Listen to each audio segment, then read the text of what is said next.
my name is Stephanie Garon. I'm an environmental artist. I'm based out of Washington, D.C. And my work investigates the humanity's interruption of nature. And so that's part of what brought me up north to Governor's Island for a summer residency at Swale House in conjunction with Urban Soils Institute.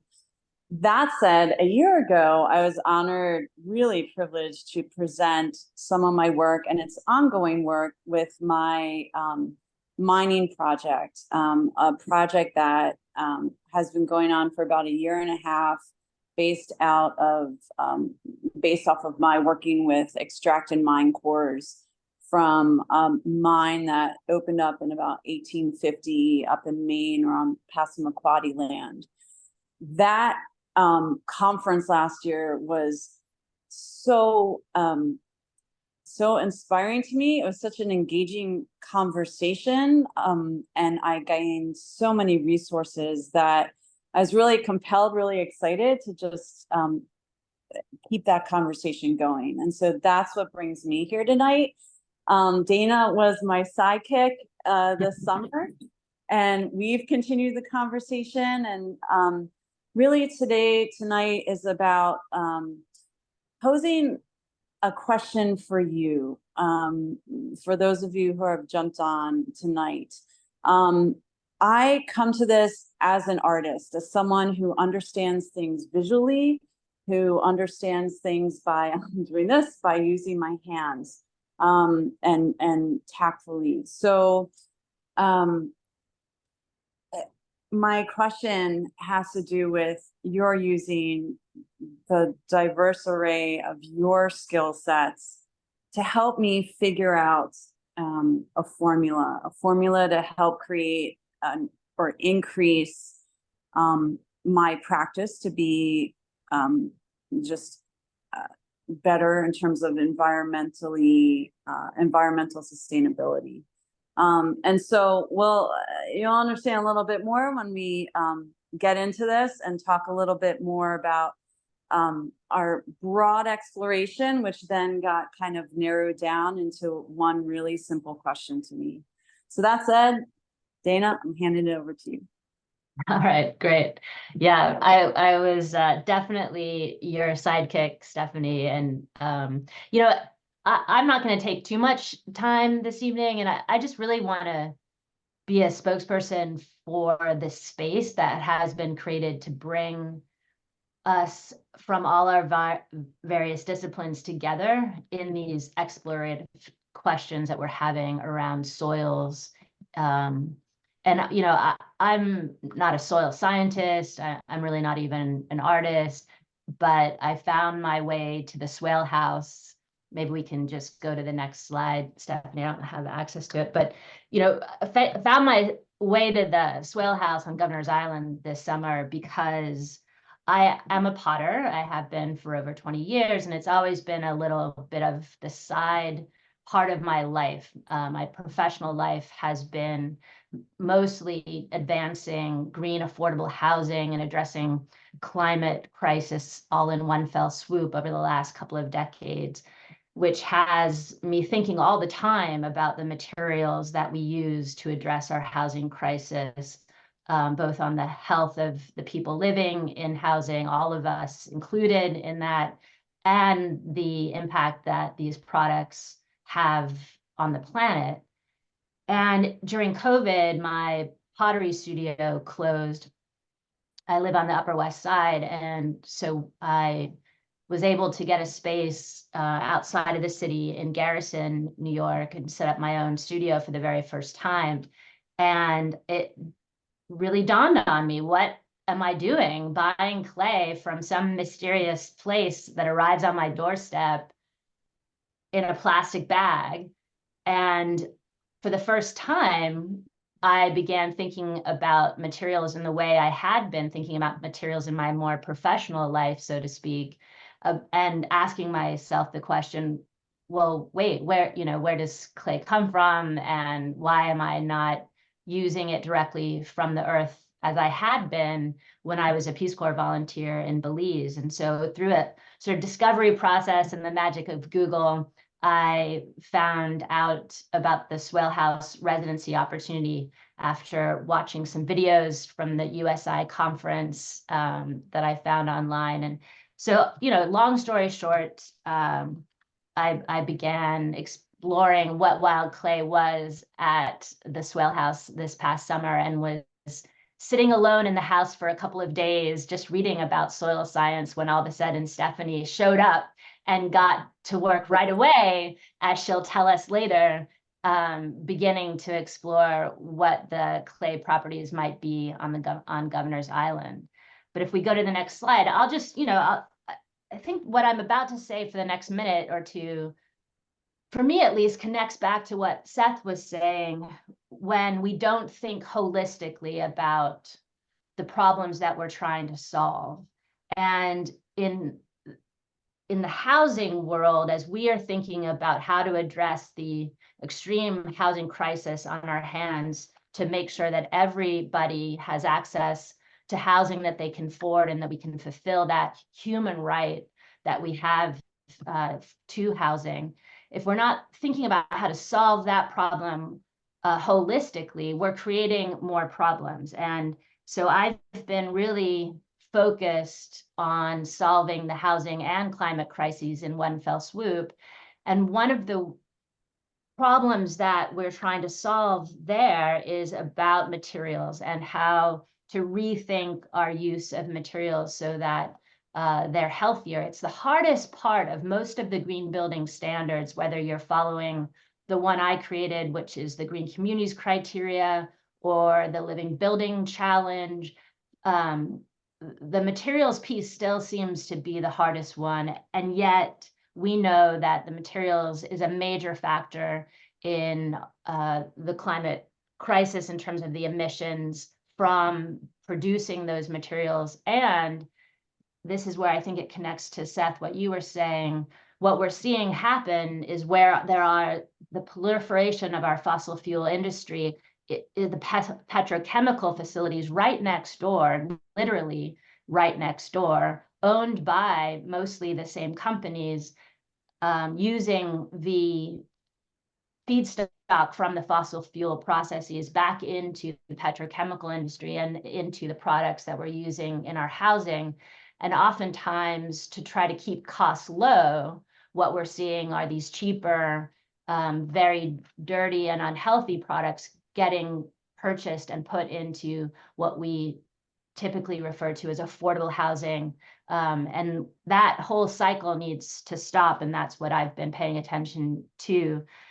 But it wasn't until I was taking a walk in North Minneapolis last year when it really dawned on me just how pervasive this problem is, and how we can do such a better job in thinking about how we're purchasing our materials to both end the proliferation of harmful chemicals in our building materials and create communities that are just overall more healthy. I was taking a walk from a park to the Mississippi River, and it was a very wonderful walk until I started, sort of my eyes were tearing up, and there was a bad taste in my mouth. And I realized I was standing in front of a cement factory that was just on the outskirt of downtown Minneapolis, in North Minneapolis, where it's predominantly Black and where it's less affluent than the center city of Minneapolis. And so they had positioned this cement factory there, as often happens in our cities, where we allow those uses that are unhealthy and more toxic to be butting right up against where poorer people, and particularly persons of color, because of our racist practices and land use policies, have allowed this to happen over time. And so for me, it was this very visceral experience of realizing that as we are specifying products in the built environment that use cement, we have to ask ourselves, where are these products coming from? What are the ingredients? Because as we're trying to make greener communities, we have to do that in a way that is not also making gray communities. So as we're thinking that we're specifying products to meet a green building standard, let's say, if we're not thinking about where those ingredients are coming from, we very likely are just continuing poor practices that are making other communities gray. And so that's sort of what I've been doing in looking at greening our affordable housing over the last several decades.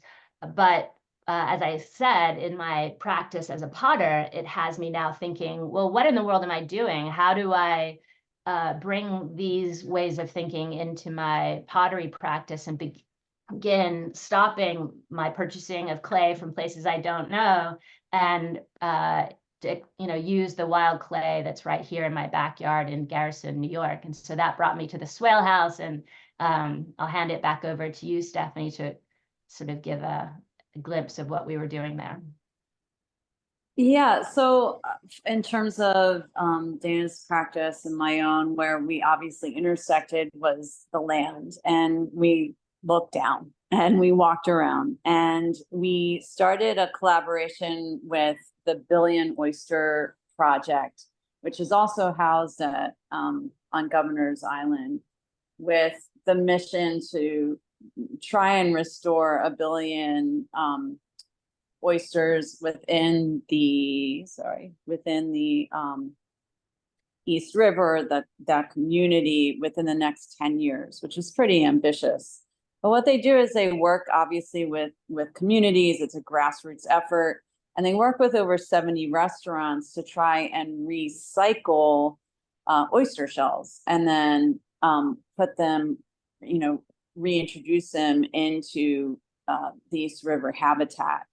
And so they have over 2 million pounds of recycled oyster shells, and what could be very easily viewed as waste, just piled up on Governor's Island. And of course, as someone who is very material driven, maybe even obsessed, it gave me pause. And so that's what led us through their doors and started the conversation. And so what we started to do is, especially given the incredible focus of this year's conference, I think it would almost be insulting, given my ignorance of this practice, to call what we made wild clay.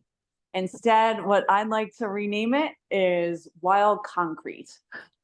My mission is to create public artwork and to increase the conversation around all of these issues, to help people connect with the environment and understand their own place, literally their own footsteps within the environment.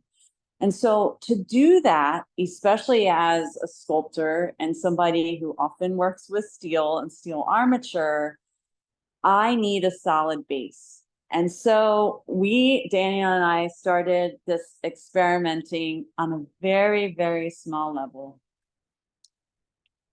If we can. And we started just sourcing these baskets of wild clay. Dana, do you want to chat a little bit about the process, or how we sifted, the differences in our sifting, that sort of thing? Sure. Yeah, I really didn't know what I was doing, and so I was just copying what I thought you were doing, Stephanie. But yeah, and then trying different sizes of filters, I think, was one of the processes we were employing to see what we could find in the Swale House to help our process. We didn't have any tools with us, really, and we were at the mercy of others around us. Yeah, and so what we did was we made a couple different batches, but the idea was to increase the grit and decrease particle size, to then increase the bonding, right? To increase the stability of what we were making, or try and increase it. At the same time, it was important to do some educational research. And so we visited one of the restaurants that was part of the Billion Oyster Project, called Maison Premiere.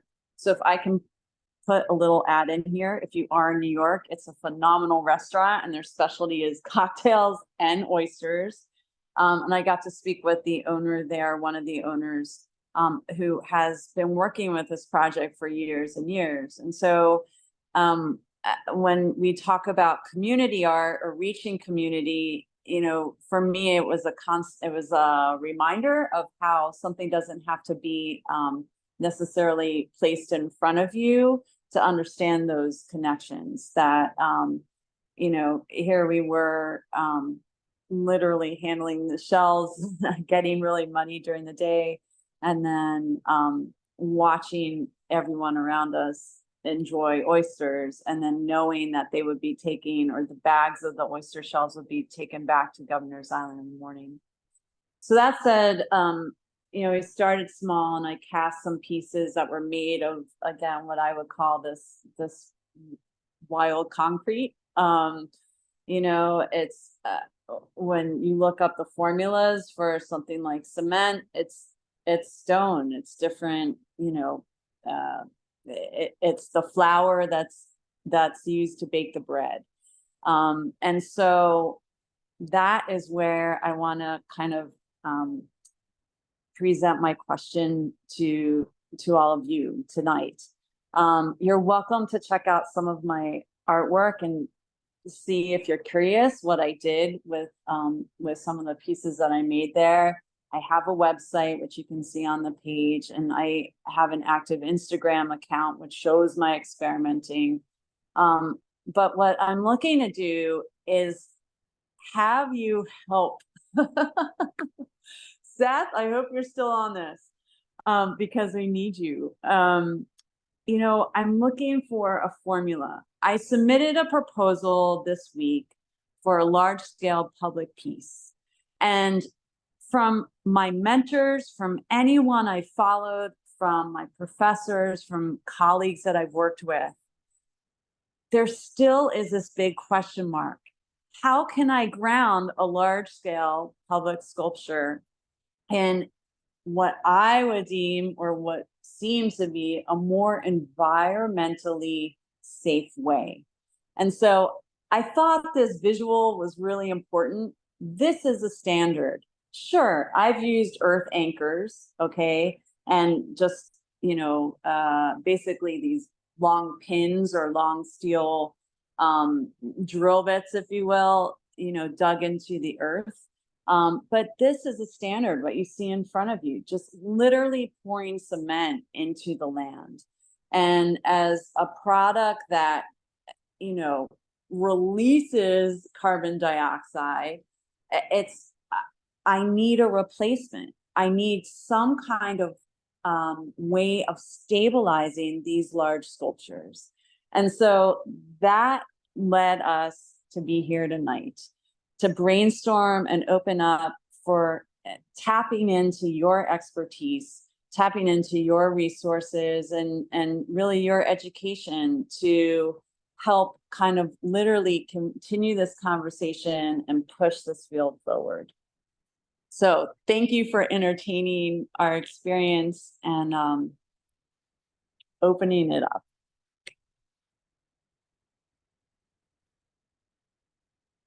That's awesome, y'all. Thank you so much. I just got a message from Seth. He had to leave and go pick up his daughter, unfortunately, but he apologized that he's not able to stay, and said that he really appreciated being able to join. And I'm sure he'd love to follow up with you, Stephanie and Dana. So we can make that happen. Thank you. Absolutely. Wow. Powerful. Thank you. And yeah, that this is kind of a you're turning turning it around and reaching out and saying, hey, you guys, you got any ideas that could help us out in our goals and sort of more sustainable earth-friendly practices? So come on, we got what do we got? 40 people out there? Let's go. We got landscape architects out there. We've got we got natural resource kinds of practitioners out there. Does anyone in here work in a hardware store? Come on, go. Oh man, we gotta pull the sculptors in. I mean, Yeah, even this is a super interesting question. Yeah. it's an alignment, and it's something that, you know, Margaret, you've been a huge both role model and supporter of my practice through the past couple of years. And my work has grown in scale. But as it has, I'm looking to, not as an expert in this field, but literally an advocate and a voice, you know, that is taking this public, be able to make that connection, to show people that even down to the ground that my practice is aligned. And I mentioned I submitted that proposal this week, and I'm highly certain I'm not going to get it, because they're not going to be convinced, and I don't blame them, but they're not going to be convinced that it's going to stand. So I'm looking for, it's basically a recipe. What do you recommend that I try? What have you tried? What have you seen? Again, this is using art to kind of advocate for all of the things that you all are researching for. So Susan.